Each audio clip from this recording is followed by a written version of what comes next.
Oh my goodness, what a night. I love it when we get the harvest in and have a bit of a party, but I think I may have drunk a bit too much. And, well, I didn't really make it past the end of the grain pile before falling into a pile of wheat and passing out. And then, in the middle of the night, someone woke me, down by my feet.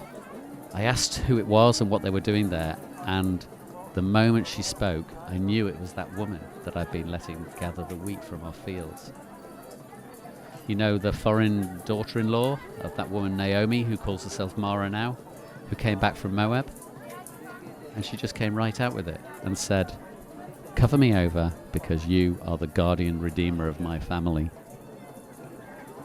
I nearly laughed out loud at the sheer brassiness of it.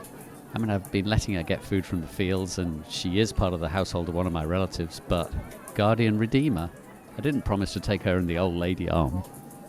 But there was something about her that made me stop. She's clearly in a desperate situation, but to come alone outside the city to the threshing pit after the party we just had, well, she had to be mad or very brave. I could have done anything I wanted to her. No one would have known. And she's not an ugly woman, in fact, quite the opposite. I noticed that the moment I saw her in the field the other day. That's why I told my men to treat her well to avoid them getting any ideas. And if she'd gone over to the neighbouring farm, I dread to think what would have happened to her. But there she was, quietly sitting at my feet and literally putting herself in my hands. She was trembling a little, but the look in her eyes was strong and, well, almost challenging me to send her away.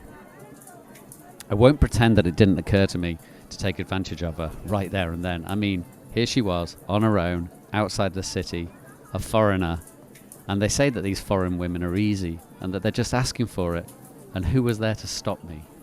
Well, no one really, except myself. I mean, I couldn't exactly tell my own men to give her protection and then abuse the poor woman myself. She may be foreign, but she's clearly not a pushover. And I'm only a stupid man, but I got the distinct impression that she wasn't scared of me. She saw me as an equal. She made me feel like she was doing me a favour. And when I think about it, she probably is. I'm not a young man, and I haven't turned a woman's head in a long time. I don't have any children to pass my inheritance to, and, well, maybe this could work. So I decided there and then to do the right thing. Unfortunately, I'm not actually the closest relative to Naomi in town, so to do this properly I need to offer her to Jaleel first. But he's lazy and stupid and greedy, and he won't treat her right. I'll have to find some way to make sure he doesn't really want her. If it hurts him in the pocket, he'll think twice about taking advantage of her. So, I told her it'd all be okay. I sent her back to Naomi, made sure she got there before anyone saw her leave.